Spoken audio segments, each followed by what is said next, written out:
Let me ask you something. Have you ever watched a Muslim pray? The way they move, the way they bow, the way they place their forehead on the ground, and wondered why? Why do they pray like that? What does it mean? Is it just a routine or is there something deeper? Maybe you saw it from a distance. Maybe you scrolled past it online. Maybe you even stood close enough to hear the soft words but didn't understand a single one. But what if I told you there is a reason behind every motion? There is power in the silence and a message in that moment, not just for Muslims, but for all of us. Because when you understand why they pray this way, you don't just see religion, you see discipline, purpose, connection, unity, and healing. So sit back, open your heart, not just your ears, and don't blink.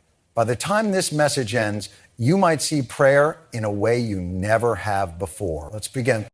Muslim prayer, called Salah, is not just a routine or ritual. It is an expression of submission that goes beyond words. Every movement during prayer holds a deeper meaning rooted in humility and discipline. It starts by standing quietly, hands folded, eyes lowered, and heart focused. This position is not only about posture, it is about presence. It is the soul recognizing the greatness of the one who gave it life. The act of standing straight before God shows readiness, alertness, and respect.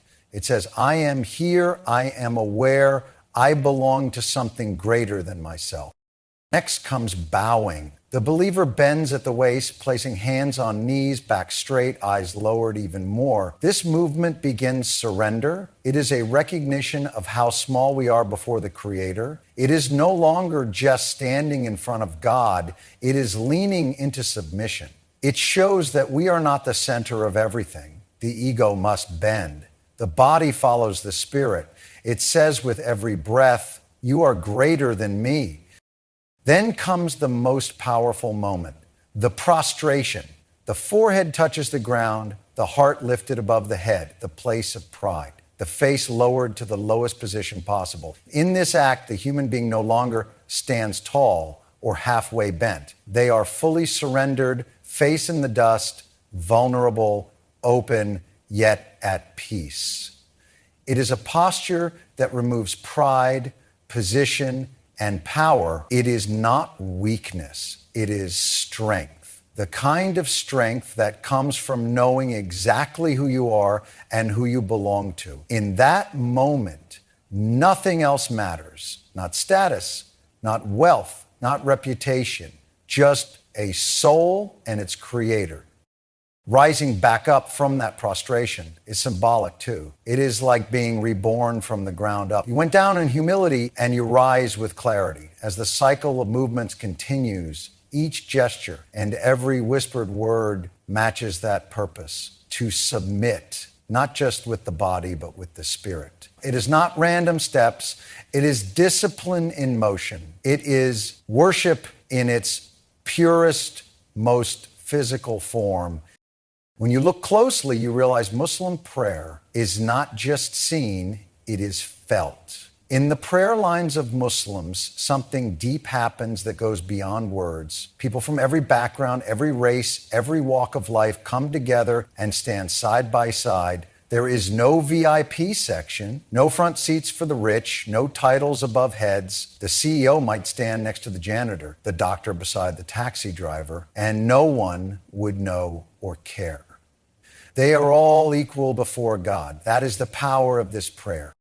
The way Muslims pray doesn't just show devotion, it shows unity, a complete leveling of human status that the world often forgets. They stand shoulder to shoulder, feet aligned, facing one direction, the Kaaba in Mecca. It is more than physical alignment, it is a spiritual synchronization, a shared purpose, a shared direction.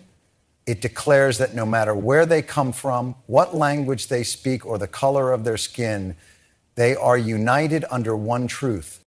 In a world full of division, this moment is rare. No one is more important than the other. No one stands above. The rich man does not get a longer prayer. The poor woman does not pray quietly while others are heard. Every voice, every whisper of the verses echoes equally. There is something else. The way they move together. Not one prays while another watches. They bow at the same time. It is harmony in motion. It is discipline without force. It is obedience without oppression. That kind of unity, voluntary, intentional, and sacred, is hard to find anywhere else. And it does not just happen once, it happens 5 times a day across countries and continents, from skyscrapers to deserts, palaces to prisons. The same movement, the same words, the same direction. This unity is not only symbolic, it is life-changing. It breaks the illusion that we are different because of the labels the world gives us. It teaches that greatness is not found in status, but in submission. It reminds the heart that the person next to you is your brother, your sister in humanity. When millions face the same point at the same time, doing the same act of worship, it becomes clear this prayer was never just personal. It is a statement to the world, we are one. When Muslims pray, they do not go through someone else. They do not wait for a religious leader to speak for them. They speak directly to God. It is not a performance. It is not a show. It is a conversation, raw and real. 5 times a day, they stop whatever they are doing, work, school, rest, to reconnect with the one who created them. That connection does not need an appointment. It does not need fancy words. It needs sincerity. It needs presence. No matter who you are, where you are, or what you have done, when you stand to pray, God is listening. There is something powerful about that kind of access. In a world where people chase approval from others, where doors are closed unless you know the right people, here is a door that is always open, no secretary, no waiting list, just you and the Creator. And when you pray, you speak words that have been kept safe for over 1,000 years, yet somehow they speak exactly to what you are going through right now. Because the Quran is not just recited, it is lived. And when those verses leave the lips during prayer, they cut straight to the heart. And it is not only about speaking, it is about listening too. Prayer is a pause in the noise. It is a chance to hear what is happening inside, to hear the whispers of the soul. Because when the forehead touches the ground, when the heart bows lower than the body, that is when the real conversation starts. That is when the masks fall. That is when the questions rise. Who am I? Why am I here? What matters most? And in that silence between the words, there is clarity. That is why Muslims pray like this. It is not out of habit. It is out of need. Not because they have to, but because they get to. In a world that pulls people in every direction, prayer pulls them back to center. It is not just spiritual, it is emotional, mental, even physical grounding. It brings stillness when life is loud. It brings peace when the world offers none. And every time they pray, they are reminded that God is near, not distant, not unreachable, but right there, closer than the heartbeat, ready to listen, ready to heal. The rhythm of Muslim prayer is tied directly to the rhythm of the day. It is not placed randomly or squeezed in when convenient. It flows with the natural movement of time, starting before the sun rises, pausing at midday, returning in the late afternoon, reflecting at sunset, and finishing deep into the night. Each prayer is like a checkpoint, a breath taken before the next wave of life hits. When the world rushes forward, prayer says pause. When people are buried in distractions, prayer calls them back. It is a rhythm that matches not just the clock, but the soul. That first prayer before dawn comes when the world is still and silent. It is a time for reflection. When sleep is heavy, but the spirit is light. To rise then, to wash, and to stand before God is not easy, and that is the point. It trains the heart. It tells the soul you are in charge, not your comfort. It is the most peaceful moment of the day, a conversation with the Creator before the noise begins. The second prayer comes when the sun is at its highest point, when the world is busiest, right in the middle of the daily rush. Muslims are reminded to pause and think about what really matters, while others are busy chasing after worldly things. Prayer calls them back to the one who controls everything, Then the afternoon prayer arrives when energy is low and minds start to drift. This prayer helps to bring focus, realign intentions, and refresh the soul before tiredness takes over. Just as the sun begins to set, the fourth prayer takes place. It holds the beauty of change, from light to darkness, from noise to calm. It is a moment to be thankful and to reflect on the events of the day. Finally, the night prayer calms the soul. It is like the closing chapter, the last surrender. Whatever happened during the day, the wins, the mistakes, the tears, and the laughter is laid before God. This cycle is more than just a routine. It trains the body and the mind. It teaches both structure and letting go. In a world where people are pulled in many directions by deadlines, loud demands, and stress, prayer brings them back to purpose. It creates moments of stillness in the middle of the storm. That steady habit becomes a source of peace. Before praying, Muslims perform a cleansing ritual called wudu, washing their hands, mouth, face, arms, and feet. This is not only about being physically clean, it is a preparation for the soul. It is a way to wash away the world, the stress, distractions, and negative thoughts before standing before the Creator. This act of purification reminds us that prayer is not just a habit. It is a meeting. When you meet someone important, you don't come unprepared. You come clean, focused, and with purpose. That is what wudu does. It clears away the noise and makes room for sincerity. Then the prayer begins, and with every movement, the heart is shaped. The words spoken are not just memorized lines, but healing verses. The body bows, the soul bends, and the ego humbles. Each time the forehead touches the ground, a weight is lifted from the heart. It is not always loud or emotional on the outside, but inside, something changes.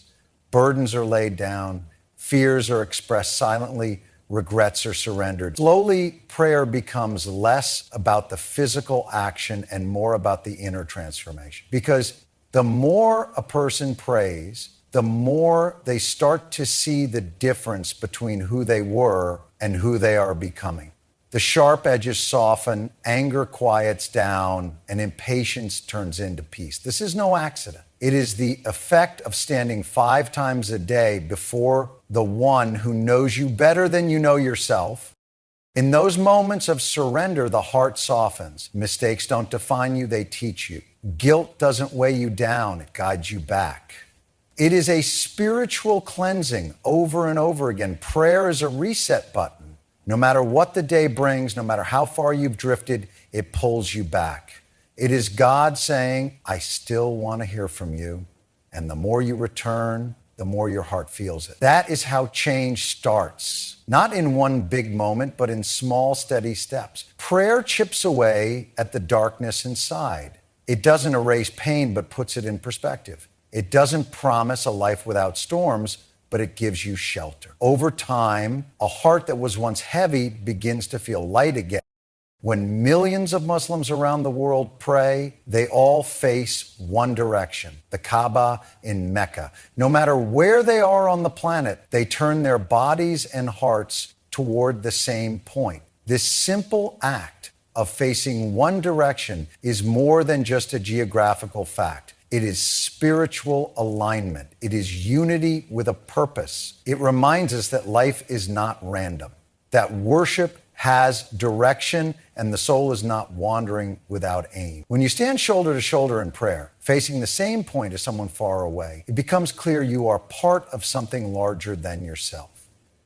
It doesn't matter if you are praying in a desert, a prison, a palace, or a busy city. You are not alone.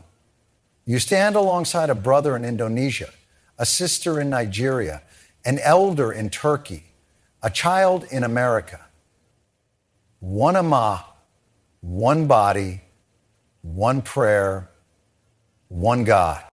5 times a day, no matter what is happening, whether there is war or peace, joy or sorrow, this connection remains unbroken. In a world that always divides and separates, prayer brings unity without giving up truth. The beauty of this unity is not only in the direction, but also in equality. Rich or poor, famous or unknown. In prayer, everyone stands in the same line. No fancy clothes get you closer to God. No status buys you more time. That line removes labels and strips away titles, leaving only the truth. That we are all human, all in need, all trying.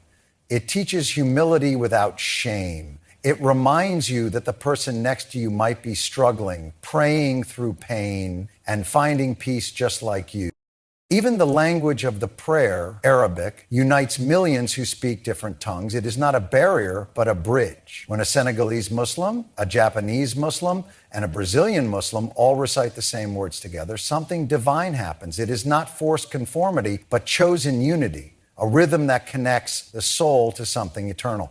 In a world full of noise, distraction, and division, Muslim prayer becomes an anchor, steady, clear, and unshakably united. Muslim prayer is not just movements or repeated words, and it is not about meaningless rules. It is full body submission, soulful surrender, and a daily reminder of who you are and who you belong to. Every bow, every word, every drop of water in the cleansing has a purpose. It trains the heart to be humble, the mind to stay focused, and the soul to remain awake in a world that tries to make it sleep. It is connection, direct, honest, and raw. It is discipline, showing up 5 times a day, even when life is noisy. It is healing, turning pain into peace, chaos into clarity. And above all, it is unity. From the deserts of Africa to the cities of America, millions move together, pray together, and stand equal together. No one is greater, no one is less, just servants before the one who created them all. So the next time you see a Muslim pray, you will understand, you will see the strength in the silence, the meaning in the movement, the purpose in the posture, and maybe, just maybe, it will make sense. Thank you for taking the time to listen, reflect, and open your heart. May your journey be guided by truth, your soul filled with light, and your steps firm on the path of purpose. Good luck, and may peace be upon you.